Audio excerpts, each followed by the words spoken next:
This is Cinderella Stories. I'm Savannah Hamilton, and I am back, guys. I'm so excited to be back from the Olympics. I also took a 2-week vacation, much needed post-Olympics. Guys, I was working 12-hour days for a month straight, over weekends, everything. I had 1 day off in that, but it was a lot of fun. I will tell you about everything about the Olympics and my experience a little bit later. But guys, it's like when I leave, everything happens at once, of course, as it always happens that way. Okay, first things first, Unrivaled now has a new championship team. This is exciting. We love. We also have a bar fight that happened post Unrivaled championship. Hello, what? We will get into that. And a leaked letter from the WNBA, WNBAPA, I should say. Like, what is happening in the world of women's sports? How are we having all this drama? Guys, I just got back. I'm still jet lagged. I got back last night, but here we are. I'm excited to get into it. And a really cool opportunity that popped up for us here at Cinderella Stories has been an invitation to cover the Northern Super League in their second season in their marketing day. And so this is a pretty big deal for us because we want to be, champions of sport. And obviously we are a Canadian-based podcast, but we see the NSL as this incredibly talented emerging league that wants to have a spot at the table in the global scene. And they are certainly making that known. And so it's really exciting to have the opportunity to actually cover and tell the stories of the players who are making that dream, that goal, that possibility very, very real and tangible. We will get into that more. We'll be inviting one of our youths who has been doing a ton of research. Hailey, shout out. She's been doing research on all the players and everything that you need to know. So we'll have her on a little bit later as well. But I want to get into kind of touching on the WNBA and the CBA. Now, the time that this episode is released, hopefully, fingers crossed, knock on wood. There's no wood in front of me. This is a glass table. So I can't jinx it. But hopefully that there will be some sort of form or resemblance or a handshake or a wink of an agreement. But right now it is still looking quite bleak. And this whole leaked letter, I'm sorry, excuse me? What?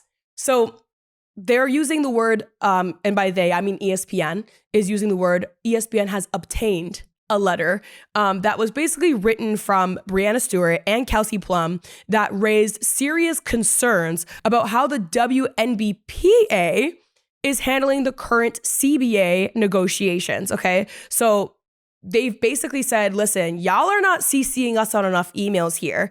And we all know, and I actually was recently watching something on Instagram where Lexi Brown spoke up and talked about how, listen, all 144 plus players, now that with league expansion, can't be in the same room negotiating the same contract. And obviously with everybody being a different individual and a different athlete with different needs and requirements, they all have differing opinions on what should be included in the negotiation process.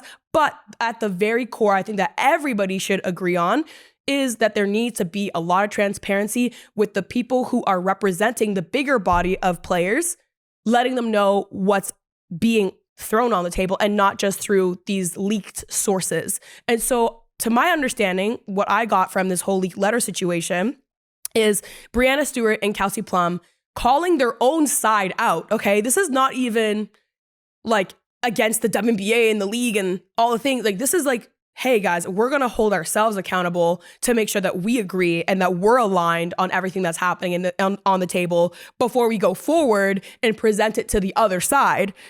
Guys, do we have our game plan in check? What play are we running is what I'm hearing. And so with that, they feel like the players have not been meaningfully engaged until recently. And they saw that obviously as a major problem. The letter in itself, it's not a burn book. They're really trying to stay away from the drama of it all. They're like, no, we're not trying to create a fuss. We're just really trying to get the transparency. They said that they just have questioned that strategy and said transparency. And it's very unclear whether the rest of the 7-player executive committee has agreed with Stewart's and Kelsey Plum's concerns. So once again, I feel like if you're isolating just the side alone for the Players Association, they just really want to make sure that, they're on the same page before agreeing to something that is life-changing. And I think they have every right to bring that and to vocalize that. Because imagine if you didn't vocalize anything and you went ahead and made a deal, because we're getting closer and closer to the deadline. Like I said, when this episode airs, there very much could be an agreement. So I think it's more than fair to vocalize that. But they did also say, like Brianna Stewart did say later, that the executive director, being Terry Jackson, she didn't want to like come for her. That's not the intention. Like it wasn't about coming for Terry. It was about, just making sure everything was happening in good faith.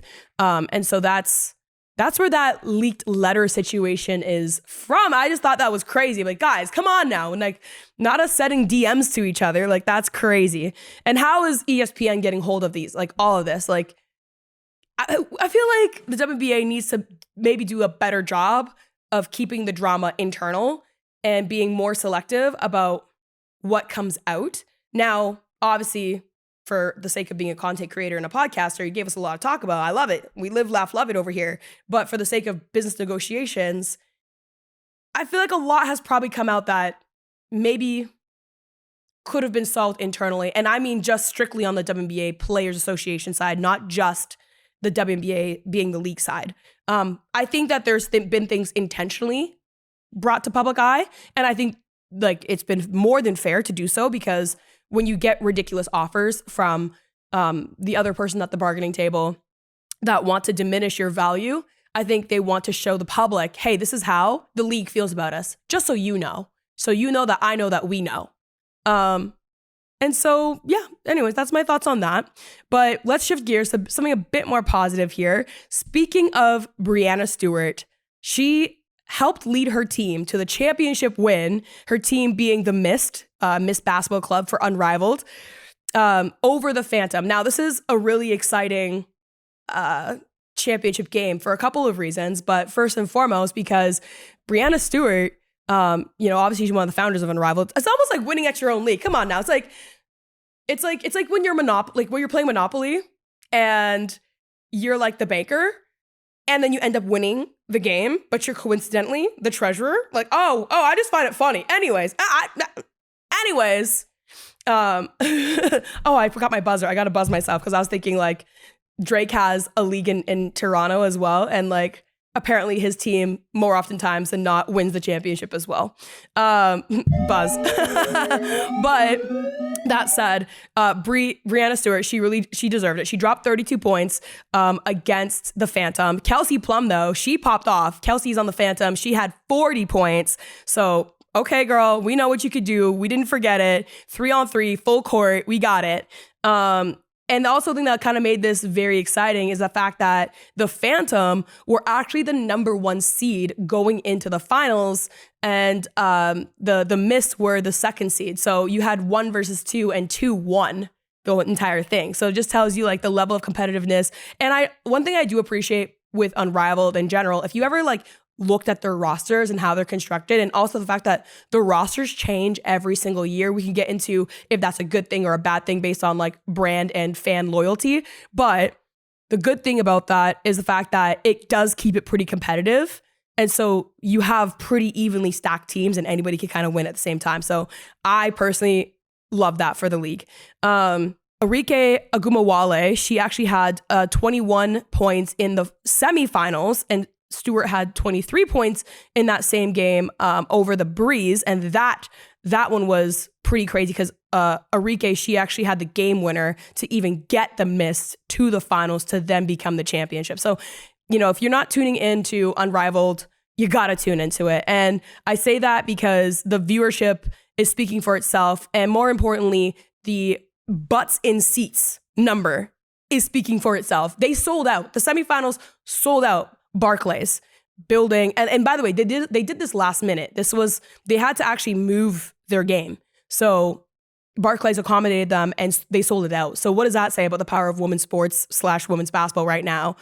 I think we're all craving kind of like a win for women's sports right now, especially in the women's basketball space with all this uncertainty given around like the collective bargaining agreement. And this was certainly that. Now, there's been some reports saying that the average viewership dropped It's currently at 258,000 on TNT and True TV, and that's down from 284,000 the year before. So the opening days were a lot softer. I think we kind of touched on this earlier with Cinderella Stories. We all know that the live appetite event is definitely there, given like the sold out numbers, obviously for the playoffs, but now it's about the TV numbers. And so I see the numbers and it's just about a 30K drop off. But here's the thing, novelty. That's where I see, I'm like, okay, everybody wants to say that they watched the first season of something or that they were there for the first thing of something. Like, you know, when I don't say clout chasing or like just like being the one that says like, yes, I did it first, or I knew him before he blew up, or I knew her that she was going to be a star back when she was in middle school. Like people can like, you know, want to claim like that they were there for the origins of something. And so when I see the viewership drop, I'm just thinking it's novelty drop. So basically like, yeah, okay, they ran back a second season, expect the numbers to dip. And the fact that it only dipped by 30K for me, I'm like, I think that's a win. And I think as the league continues to grow in brand recognition and continues to get more and more attention, I think you're going to see those numbers grow back up again. So I'm not worried about that whatsoever. People are making a big deal of it. I don't see a big deal. Something that also stands out to me about Unrivaled, and we talked about this many times before, but like the fact that it is a very condensed off-season season, and they make more. Essentially, the average player makes more than what they're making in the WNBA. And something that really stood out was the prize pool money, especially if you win the championship in Unrivaled. Prize pool money is $600,000, and as the reports say, it's split between 6 players. So about 50K each, about, you know, roughly. Now, I did a little bit of digging and I was wondering to myself, how much did the WNBA champions make this past year in 2025? And their championship bonus was $20,825 per player for the winning title team. So here you have like this much more established league with great viewership and, you know, continuously blowing up. And we know that they're under negotiation, but it just only emphasizes the point even more that here we have an established league with an established, like, you know, players, brand, everything, you know, that it's, you know, backed by some very powerful people, you know, NBA being one of them. And then you have a brand new fresh league, also backed by powerful people, but brands that specifically believe in women's basketball, that they're making more in this very much condensed season. The season's only like a month and a bit. Like it's a very much condensed season. And it just tells you like there's money to be had in women's basketball. And the fact that they could sell out arenas, and Caitlin Clark, by the way, is not playing in this league. So it's not like you go, well, it's a Caitlin Clark. No, it's the fact that people love women's basketball, whether you want to admit it or not. So there's that. But I will say something that popped out of this whole Unrivaled championship with the Mist. When I first heard this headline, and there's not enough like information to go around, so I'll reserve a real opinion because I truly just don't have one until there is information to really be said. But our girl, Enrique, same girl that had the semifinal, like game-winning basket over the breeze. Well, you know, you guys know the song like from LMFAO, Sorry for Party Rocking?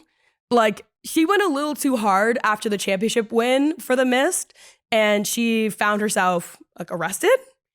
And apparently, and I don't want to misquote anything, so let's pull it up right now. Agunbowale was reportedly arrested in Miami for punching a man in the face. The 4-time WNBA All-Star played for the Mist in the 2026 Unrivaled season, helping guide the team to a title win over the Phantom. And so here's what we kind of know about it. It was reported Friday morning that she'd been arrested for punching a man and that he, quote, fell to the ground. She was out celebrating with her team at the time at this club called 11 in Miami. Actually, I think I've been there. I've been to Miami a fair bit. I might have been seen frequenting that city a couple times. But it was at Club 11, and yeah, there's been footage, but the footage is not online, which I'm happy it's not, because for the sake of privacy and getting to the bottom of everything, I think they need to keep that internal for now. Now I have a ton of questions. Like once again, like there's not really any point of giving opinions when there's so many questions. Like some of the stuff I personally was wondering, like, did she know this man previously? Like, what's the relationship dynamic between her and this person? Was this a stranger that maybe said something rude? Like, what happened? Like, what did he do something to provoke her? Because personally, I have interviewed Enrique and she's lovely. Like, I don't have anything bad to say. Like, I don't know her personally like that in her private life, but I just have a hard time seeing an unprovoked situation that occurred to leading to an arrest. So that's why I'm happy that they're keeping it under wraps. They're investigating the situation before jumping to conclusions, because I just don't think that's fair to do to any athlete, really. But definitely one that's fresh off of coming from a championship. I just don't think it's fair to make assessments right away. Anyway, something that's super cool and exciting, actually, that's happening for the Cinderella Stories team here. I mentioned it off the top, but I want to get into the nitty gritty, is the fact that we are invited to the Northern Super League's year 2, season 2, marketing day. So without further ado, I want to bring in one of our in-house researchers, social leads, Hailey, to come and chit chat with me about some player profiles that stood out to her as we go into it to cover. Now, Ashley is currently, if you're wondering why Ashley's actually away, she's actually prepping for NSL. You guys don't understand how much of a big deal it is to be invited to a marketing day. It's quite the undertaking, from building a set to knowing all the players that you're going to interview to coming up with creative designs on things and printing out like things like signage in the background you don't think of, but there's lots of logistics that go into a big day. That's what she's coordinating, the logistics on that right now. But yes, I'm happy to be back and talking about NSL with Hailey. So she's going to come on up. Okay, Hailey, welcome, girl. Thank you. Welcome back since Family Feud. We don't talk about that. We're not bringing that up. No, super excited to like talk some NSL with you. Yes, me too. But you're not off the hook, because I'm dying to know, everyone's dying to know everything from the Olympics. We'll get through this, but the questions are coming. Okay, well, I'm excited. Okay, good to know. The interrogation's about to happen, but let's talk some NSL. There's some really, really cool women that are playing in the league. There absolutely is. My personal favorite storyline that I'm so excited for you guys to talk to her tomorrow and everything is Annika Toth. Okay. She is with Halifax Tide, and her story's so cool because she wasn't even meant to be the starting goalie for Halifax at all. She came in as a backup to Erin McLeod, who is an absolute Canadian legend. Her resume is insane. She has 114 starts for Team Canada. What? 47 clean sheets within that too, and an Olympic gold in 2021. Like casually. Her, right? And a bronze in 2012. Like, her resume is absolutely insane. Stacked. And so even that opportunity to come in underneath a goalie like that is such a huge opportunity, of course. Yeah. But then Erin McLeod gets injured and has a season-ending foot injury and retires fully. Oh my, so like, you're like, yo, I was chilling in the backseat of the car while like my teammate, who's like a legendary player of Canada, was like fully driving this thing, no problem. And then she goes like, oh, by the way, you're up. Yeah. Like, you're driving Oh, by it the way, now. it's your turn. Your turn. No pressure. No pressure. Rookie. Like, no, seriously. It's so insane. So the injury happens, and then all of a sudden she has the biggest shoes to fill in the world. Yeah. And she ends up being the goaltender of the year for the inaugural season of the NSL. I love that. Right? And clap, clap, clap. That is, it's just absolutely insane. She had a completely, like, a fantastic season, started in 19 matches, 4 shutouts, 72 saves, a huge Annika was like, yo, I was waiting for you to like, you know, take the back seat. Let me drive. Can I drive? Like, she's like a 16-year-old, like trying to get, can I drive please now? Right. But it ends up being like amazing right off the bat, which is like, obviously you never want to see your teammate goes down, but this is sports. This is how it happens. Like, you know, when your teammate who has like all the expectations of the world on her suddenly goes down, and then you're like chosen to fill the shoes. Yeah. can you step up? Can you come up to the table? Yeah. And that's like one thing she said too, is that she thrives under pressure, and like she's in biggest competition with herself all the time. So like, love that. I can't even imagine, like that's got to be the best mindset you can have when you have to take on such a massive role like that. And yeah, she had Save of the Week honors during the season, a fantastic save with one-on-one, and she just grabbed everybody's attention. And I don't know, like I'm sure the average fan, of course you're going to be distraught over Aaron McLeod being out. Well, yeah. And you're like, oh my that gosh, part. like season's cooked. But no, Yeah. it's not. It's actually not. It's actually because not cooked. Annika Toth came in to save it. She came clutch, yo. What also stands out to me about her story when I was looking her up as well was she is Canadian born, but she basically is like Slavic. Yes. So she is considered a Slavic international, and she got the call to play for the Slovakian team, the U17 team in 2019. And then she also made her debut for that team in 2023. So when I think about the bigger picture of what the NSL's building, like, yes, like you could say like we're like a Canadian pipeline. Yes. But you're also growing the game of women's soccer internationally as well, because, you know, obviously we know how competitive Team Canada can be, and in any regards, there's always going to be politics. So like what happens if you, and most Canadians have multiple backgrounds. I have multiple backgrounds. Like literally my twin sister tried out for the British national team. Right. Like, and so like, but if you have development in the country that you were born and raised in, but you have these background ties, like you get the development from the NSL, which is now becoming, like a respected league on the international scene, still emerging, just coming in second season,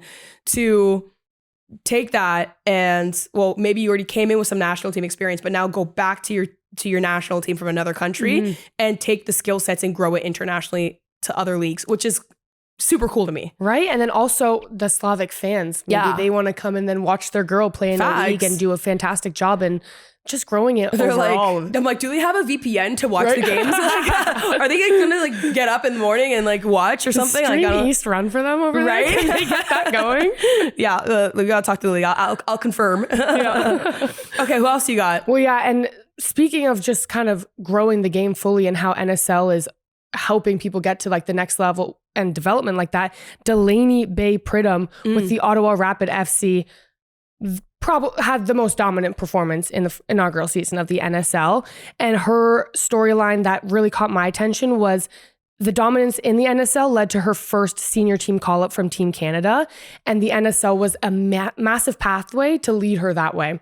And she was voted by the players. And when the players are voting for the team awards, they can't vote for their teammates, of course. So everybody else in the NSL voted her as the most outstanding player. And she, like, it's like getting voted for prom queen by literally by your rivals. By your ops. That's crazy, by the ops. So you have to be, you did something right. I know that. They're like, listen, it's like when you want that person as a teammate, but not a rival, but you got to respect their game so much that like, okay, no, but she is good. She's good though. We'll give them an extra little handshake or pat on the back and the handshake lines after. I see you might be the most outstanding. I see you, Cash.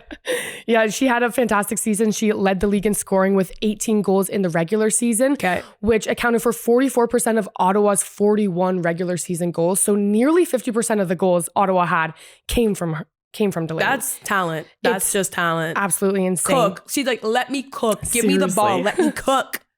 And then 20 goals in the 27 appearance, including the playoffs as well. And also leading the league in shots with 83. Wow. So extremely dominant. And then in June, she was the first NSL player to record a hat trick. So she also not only had an extremely dominant season leading the first ever season, she's making history and already etching herself into the NSL. Just cash, right? Like, yeah, that's my typical Friday. Yeah. And you'll see her, the multi-goal games that she has. Yeah. It's hard not to be obsessed with her and follow her game. She's outstanding. She's like lightning in a bottle.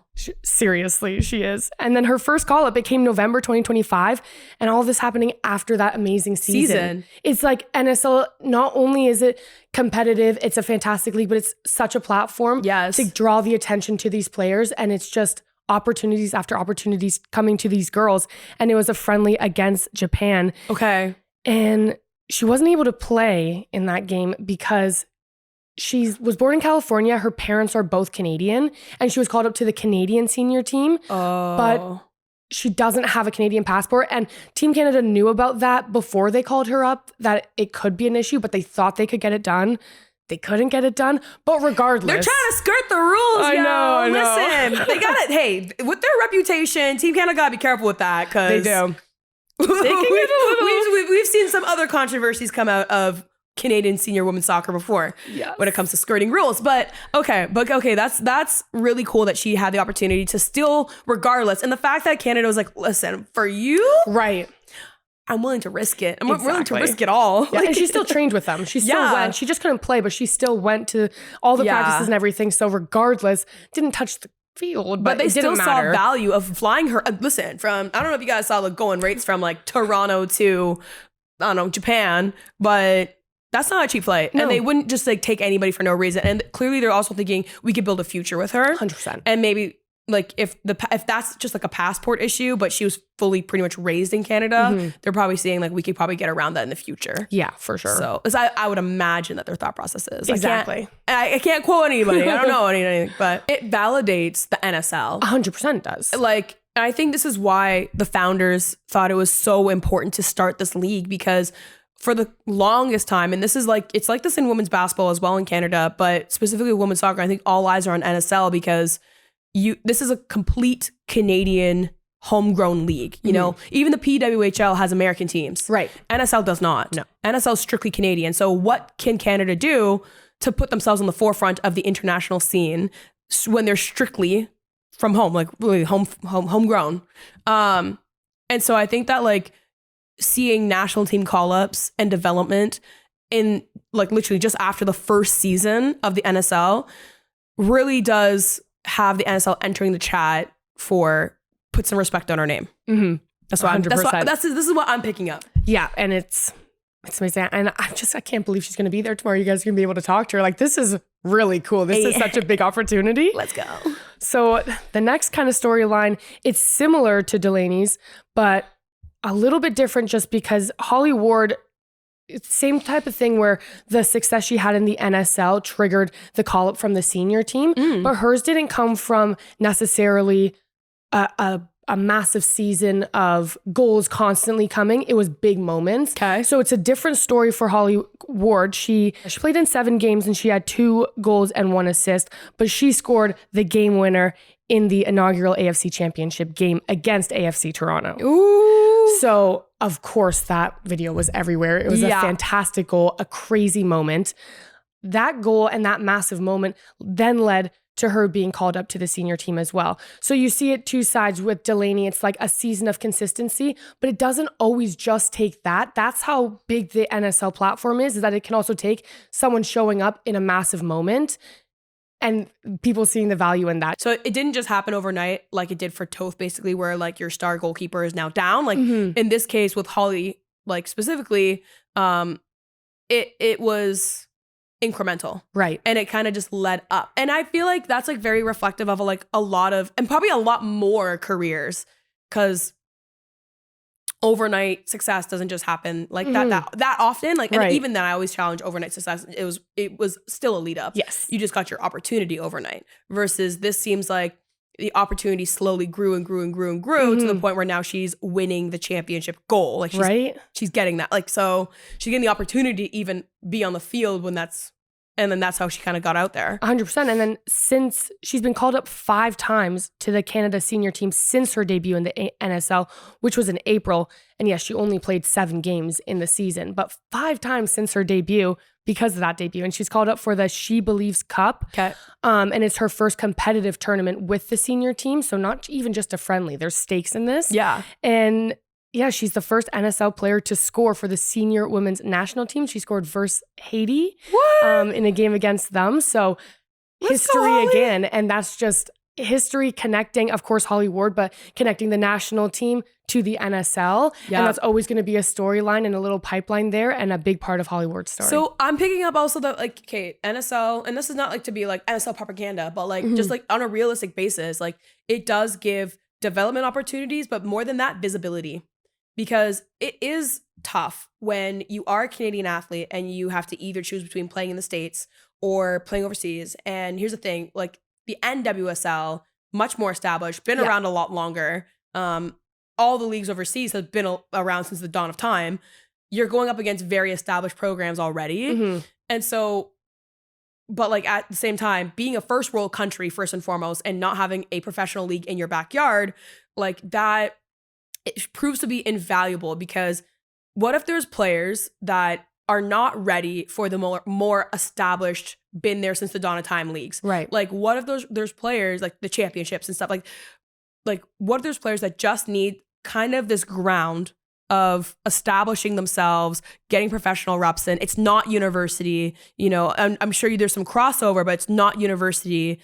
And then that way they can continue to grow in their career, whatever, if that means national team. And I know the NSL wants to be one of the top leagues in the world someday. For sure. Obviously, that's going to take time. I've said this before, it's going to take time to get there. 100%. But for now, like having development in your own backyard to give these players these opportunities to play for your own Canadian national team is great.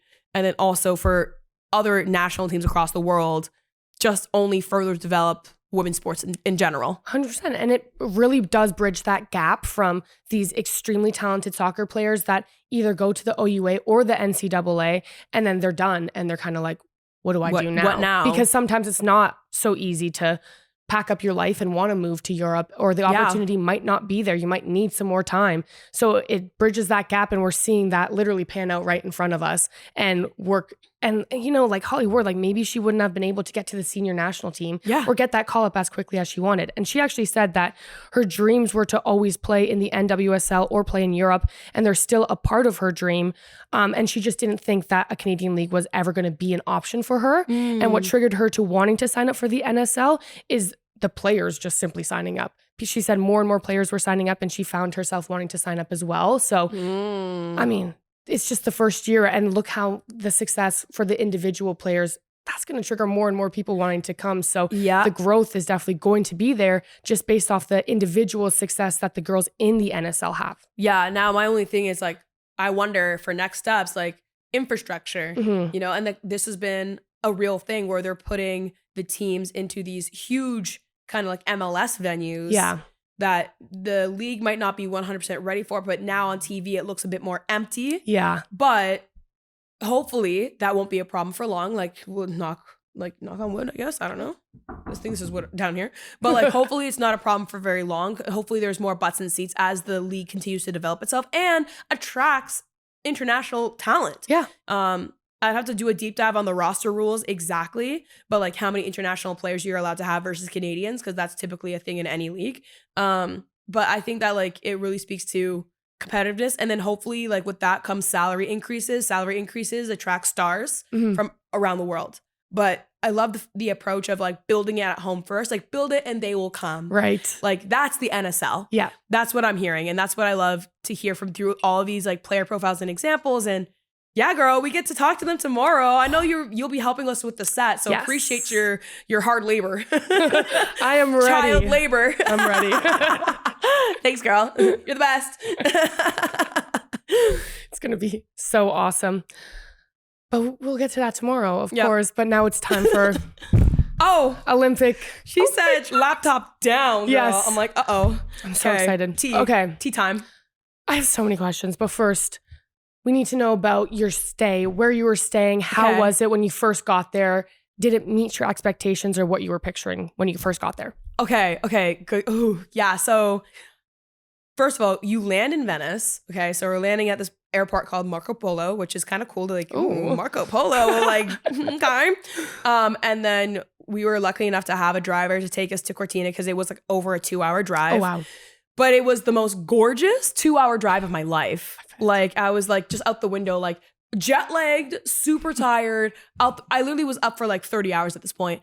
And I'm like looking at the window like, oh my gosh, I think I just saw heaven on earth. Like, if I was to close my eyes, this is what it would look like. The mountains are stunning. And you're just going through the Dolomites.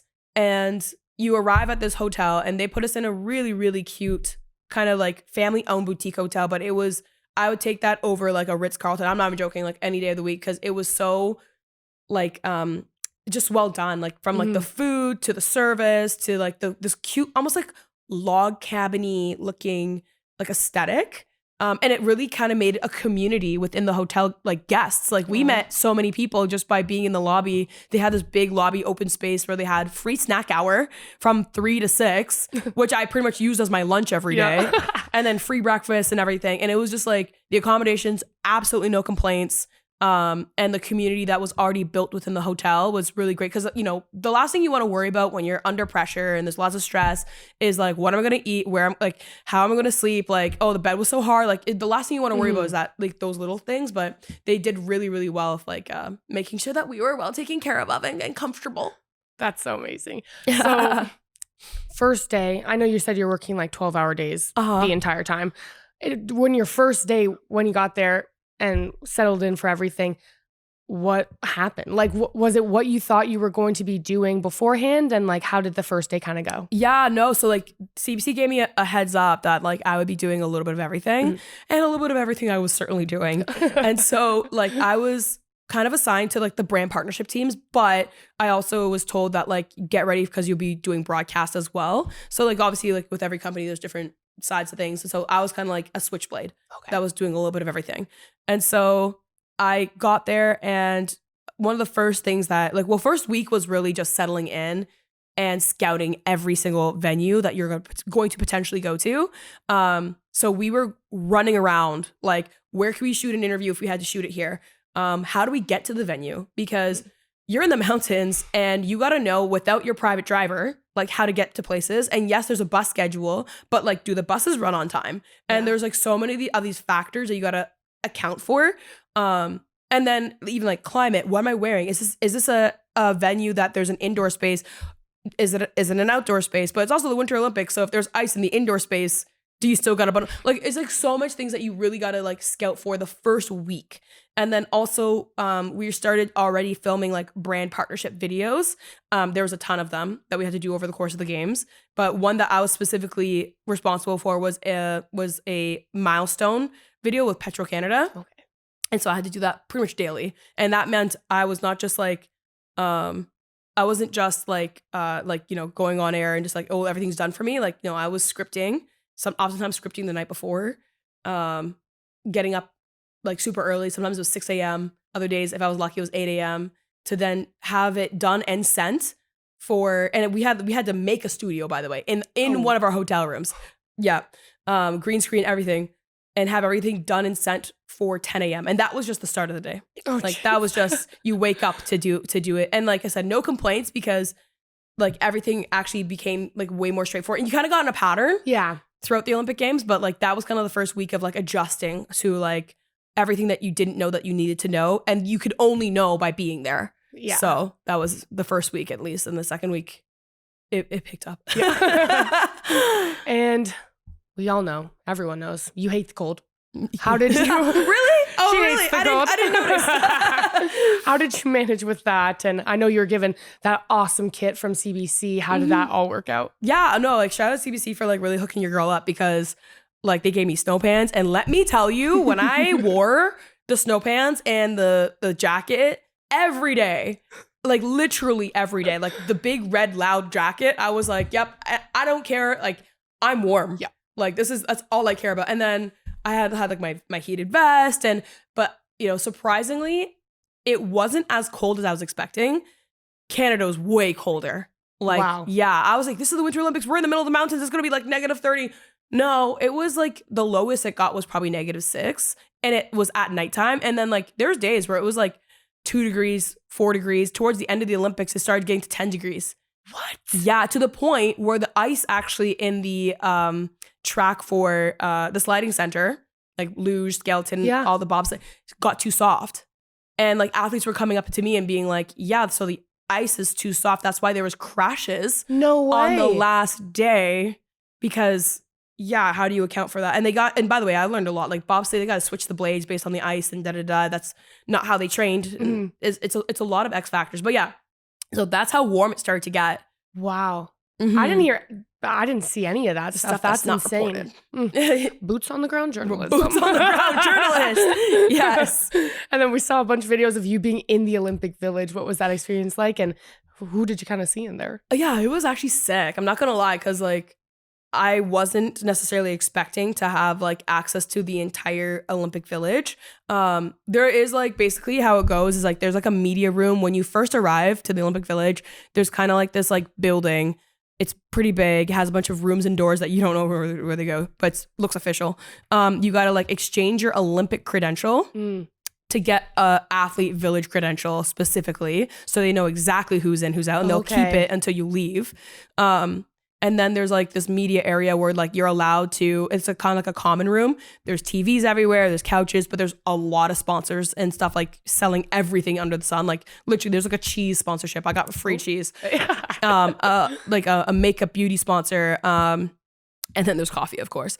But that's kind of like the main area of where you do all the interviews. And then outside of the one specific day where they open up the entire village to media, you got to be in that one main area. But the one day that they did, when we were running around, like I got to see the accommodations, and I made a joke that didn't make the cut for like what was ended up being produced because it's a very tight time slot that we had. But I was like, oh, this reminds me of like a Toronto condo. It has 2 beds, so it must be a 2-bedroom now. $1 million.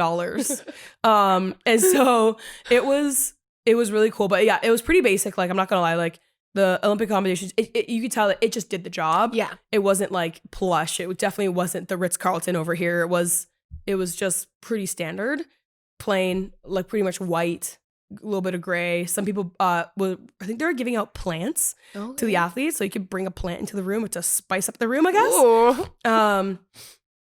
And the other thing is that like there was so many rumors about this whole like 10,000 condoms I was so You're ready for that one. You wanted the real tea. Like, this is all set up for that. Yeah. Okay. You want the tea on that? Yes. It's a myth. Really? Yes. Nobody knows where they got that number from. Really? Yes. I spoke to so many people, athletes, like staff members. Everyone's like, dude, I haven't even seen that many condoms around, like, let alone, like, they literally, one of the athletes were like, all I've seen is like a bowl with a couple in them, and they're Olympic branded. And so people are taking them to put in their scrapbook. True, actually. For gigs, like basically just for jokes.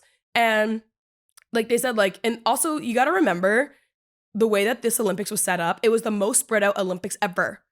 Ever. So you had a different athlete village for different like areas that the Olympics were taking place. So like Milan had a completely different athlete village than Cortina. So all the athletes in Milan were there. Cortina was all the sled athletes and like women's alpine, but not even men's alpine. Men's alpine was in Livigno. That's a separate athlete. And then biathlon had a separate athlete village. Oh, wow. And so they're like, and a lot of the athletes came to me and were like, listen, we already know each other. And if we know each other from like the world circuits and nothing's happened, I guarantee you nothing's happening in the village. Like you're staying in your lane. And then the women's, some of the female athletes, like especially for women's alpine, they were basically explaining how like, I mean, unless you go that way, and even then, like, you're not using those types of condoms. Yeah. Like, it just doesn't make sense. No. And they also never said in any of those reports that it was Olympic branded. Like, that completely changes it. Yeah, it's like apparently, I didn't see it, but apparently the packaging had the Olympic rings on it. Well, that's like the funniest thing ever. Exactly. I would take, if that was in front of me, I would be taking like 5 of them just to put it into my scrapbook collection. Seriously. Like, that would be the funniest souvenir in the It'd be so world. funny. Imagine if I came back and gave you like, hey, here you go. That would be so funny. It'd be so jokes. It'd be better than the Belgian chocolate. So I think like when they say they sold out, or like 10,000 is such a myth, but like when they say they sold out, maybe they sold out because of more so reasons like collectible. Yeah, for sure. So funny. That's so funny though.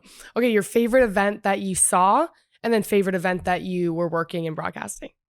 Okay, the favorite event that I saw. Okay. So the favorite event that I was working in broadcasting was biathlon the most, which is funny because like from what I was told before I headed into the Olympics was biathlon was probably the sport I wouldn't be covering as much. Be familiar with it, but don't worry about it as much. And like there's so much to learn. Yeah. And for me, I specifically did so many player sit down interviews, kind of like feature based, partnership based. But when I was covering live, I was covering biathlon, and so biathlon was eye opening. I never thought I would say that. Biathlon was eye opening. It is such a cool sport. We do not do it justice in North America. Like the it's like a marathon on skates, basically. And some events are even 50 kilometers.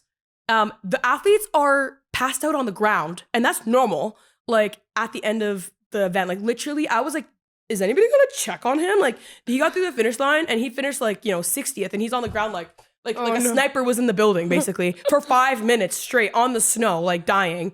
And then also, but then they have these targets, and there's different types of events within biathlon. So different targets, if you miss a target, it's different penalties depending on the event. But sometimes it means like if you miss a target, there's one event, for example, where you got to do a 150-meter lap if you miss the target. And oh, by the way, you only got like 5 chances to hit 5 targets. So 5 for 5. And that you have like, you have 8 basically spare like bullets. So you got to reload, but reload time takes time. And that's like, that could cost you a gold medal. And I saw that like in action many times where it's like, this country's leading, they missed a target. They got to reload. Now that team has the lead. And so you could have a 40-second lead on somebody. That seems like the world of time. But if you miss even one, and some events are even time penalties. So they're not going to make you do a lap, but they're like, oh, well, that just cost you this much time now. We're going to add that time to your score. So 40 seconds could dwindle like that. Yeah. So that was probably by far the most exciting event. And the crowd was insane. Like out of all the Olympic sports, I'm sure they were all crazy. I actually never even had a chance to make it up to women's alpine directly. I interviewed the women's team in the village. So I wasn't able to speak to the crowd there.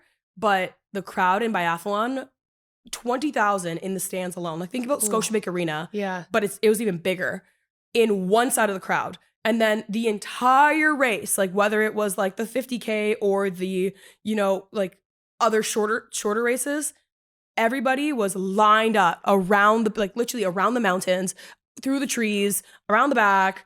And they had like, it was just, and they had parties. It was crazy. Like, yeah, like it was insane. Day parties too. Like, and I'm like out here being like reporting. I'm hearing like music in the background. Sure, like, it was loud. I'm like, they're playing the YMCA, and I'm like, yeah, right. like trying to be professional. But it was the energy was insane. And now I'm officially a biathlon fan. Oh yeah. So yes. How could you not be? And then favorite one you watched but maybe didn't work on? Favorite one that I watched but didn't work on would probably be oh, you know what? This was exciting. I think maybe because I was there to no, but I'm sorry, I have 2 events that just popped in my mind. Give us both. We're dying to know. Okay. It's a podcast. We have time. It's a podcast. Okay, favorite one that I watched. It was really cool to see luge in person. And you have a new appreciation for how fast they're going. They're going 130, 140 kilometers on their back, hoping not to crash. And they are fully in control of the sled. Like they could fully, if they steer wrong, they could crash themselves. But then seeing like the families and the Canadian fans like cheer on like their daughter, like Beatty Podolsky was one of the women that like I had the opportunity to interview. And her family was just like in tears. Her dad was in tears. Aww. And it was just like so special. That was probably like one of the more heartwarming like moments for me, was like seeing her entire family face painted up and everything. And like also the crowd that was in luge as well. Like everyone, it was packed for women's luge, packed. That's amazing. And then the other one would be curling. Seeing Canada win gold in curling was like insane. I was like, I'm not crying. And I was like, oh, for the first time in my life, like I sang the entire national anthem. Let's go. I was like, oh wow, I know word for, I mean, I better, but only sang that for every single day leading up in like grade school to then hearing it for 3 years with the Raptors. And like, I'm like, I better know the words to this, but I'm like, you take it for granted that you don't really sing it. You just hear it. Yeah. And so when I saw like the Canadian flag raise and like the entire Olympic Games, and don't forget, Canada really struggle bust the first bit, especially of getting medals. Yeah. So the Canadian flag was never raised like that much, for at least for gold. And so seeing it like a gold curling win, all the controversy surrounding the men's curling team, especially. I was so locked in. I was awesome. like, I was like literally, and I have like, there's like photos of me in the background. I made hair. I was like in the back and I'm like, I don't care. I was literally sitting in like the opponent section. That's awesome. Yeah. In the red jacket. Yeah. Yep. Yeah. My red jacket by the end of the Olympics stank. I have to wash it so bad. Like I was sweating. I was nervous sweating in it in the curling match, and then also just sweating in general because you got to run to places and there's these huge crazy hills and you almost die. At one point I lost my personal phone on one of the hills, and like I had to call my personal phone with my work phone, and thank God a volunteer picked it up and like dropped it off at security all in time for me to make this bus. The bus schedule was so out of sync that like, oh my gosh, it was actually insane. Oh, that's insane. So I bet like just the entire thing was probably so surreal, and especially the curling and the anthem. Was there anything else that like really stuck out about being like, I'm at the Olympics right now covering the Olympics? It's funny because like my mind goes like, so like what's next? Hustle, hustle, hustle. I think the curling golden moment was definitely that for me because that was the one time I wasn't working and I was just able to take it all in. But there's like lots of mini moments. Like I would say like pin trading. Oh wait, I should show my pins. I think the next coolest thing about like being at the Olympics was definitely the pin trading. Whoa. You had to finesse the system for this, okay? The way that I had to be so strategic with how I traded my pins, because I was given only 5 of these bad boys. I'll bring up to camera. But basically, this is the Canadian Olympic CBC pin, and this is like, official. So I got the whole spiel by Julia, a girl, like one of the women I work with at CBC, and she was like, she's like, Savannah, these are precious. Like, don't just give them out casually. Like, use this as like trade bait, basically. Like, make sure you get a really good pin to like, because this is an official one. It has the name of the Olympics, has the year, has the official Olympic symbol, and not all the pins have that. Okay. And so there's actually pins, like even this one from China. I traded this one last minute, but I wanted a China pin really bad. But this one doesn't have the Olympic symbol on it, and it doesn't have the year. So technically, this is just a generic pin. I see. Trade value. Did you ever like flat out say no to someone? Yes. Like how does that work? I literally was like, oh, you don't have anything I want. And there's some pins that were not cute. Like I don't know, but there's one pin, because sometimes countries can have multiple pins, but the Estonia pin that I think it was for their broadcast, super plain. Like the Estonian broadcast team was trying to trade with me, and I was like, sorry, dog. Get away. Sorry, dog. But like that does not equate to like this, even how cool the CB. This one was a hot commodity. That one's so cool. It was really cool. But yeah, you could see like all the pins. Oh, the Dutch clogs. I really wanted them because people probably don't know this that much at home, but like I'm half Dutch. And so I didn't even get that from the Netherlands team. I had to make a trade for a trade. It was serious business, okay? I eventually got the clogs. The clogs were they're not even Olympic branded, but they were like the only thing that the Netherlands really came with. So if you know, you know. These are so cool. The Italian one? Oh, that was the biathlon pin. And the Italians like did really well in biathlon too. So I was so happy I got that one. This is awesome. Thanks, girl. Oh my gosh. I'm like keeping that on like on my wall or something. And then I got I did some favors for people. Because honestly, when you get to the Olympics, you're just one big unorthodox family.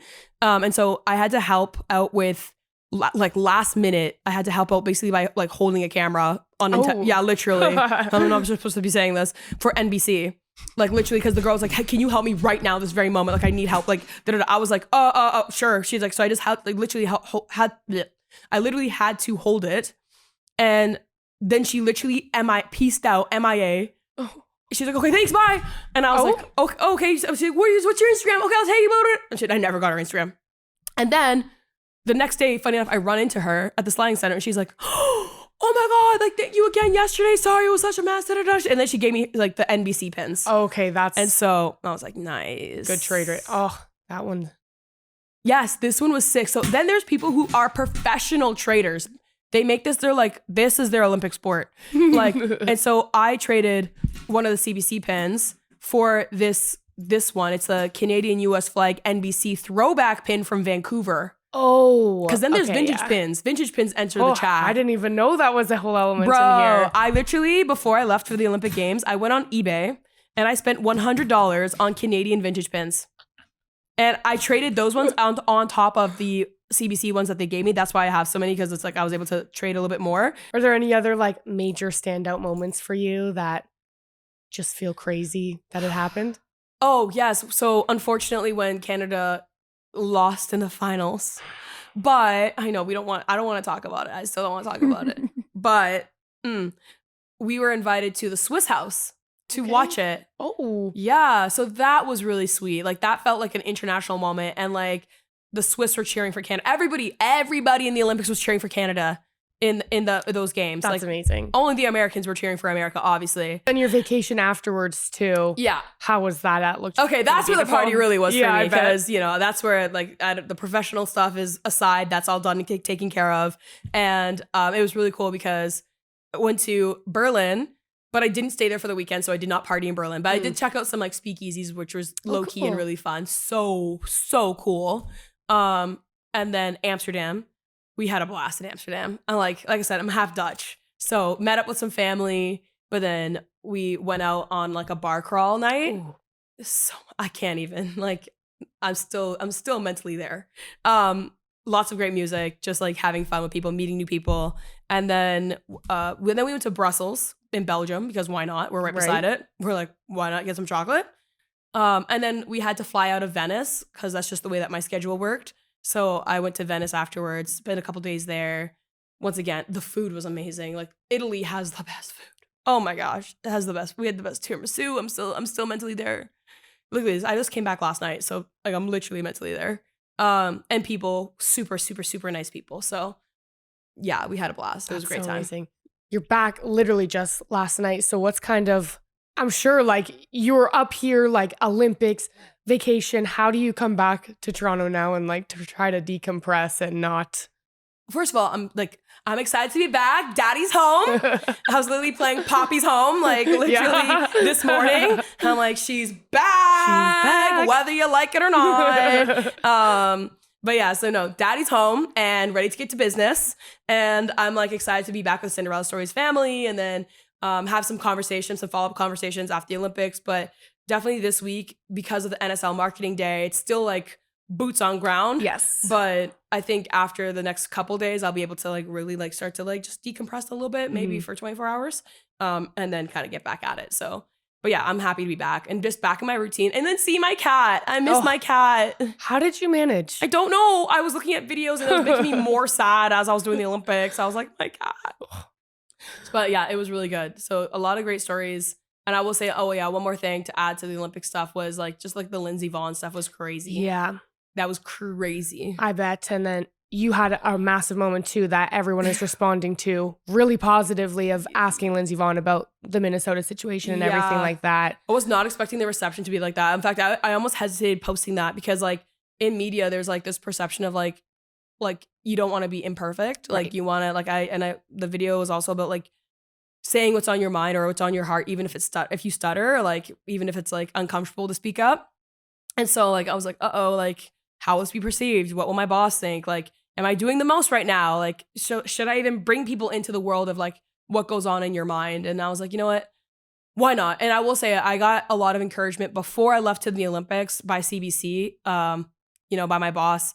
He was like, we love your content, keep going, and like basically like push the limits, like go as far as you like. Well, we'll tell you if it's too far, but like good, just like keep going. And so like when I had those words in my head, I was like, okay, all right, here's me keeping going with like narrative storytelling on social. So yeah. Anyways, no, I appreciate that. No, it was quite the moment for me, I think, career-wise, to grow and to be more confident with asking those types of questions when nobody else in the room is thinking that, or maybe they are, but they're too scared to say. But then also, just being willing to be also like vulnerable and share it. So crazy. I like being the funny girl and not serious, but hey, you gotta be serious sometimes. Yes, well, we're so happy to have you back with the podcast, and I can't wait for next week's episode, Ash and Sav reunion back together. Let's go. Yeah, awesome. Shout out to Ash for holding it down, but yeah, I'm excited to get back at it, guys. All right, shout out to you guys. Shout out to you for all the NSL insights. So fun. And we will be back next week, guys. Let's go.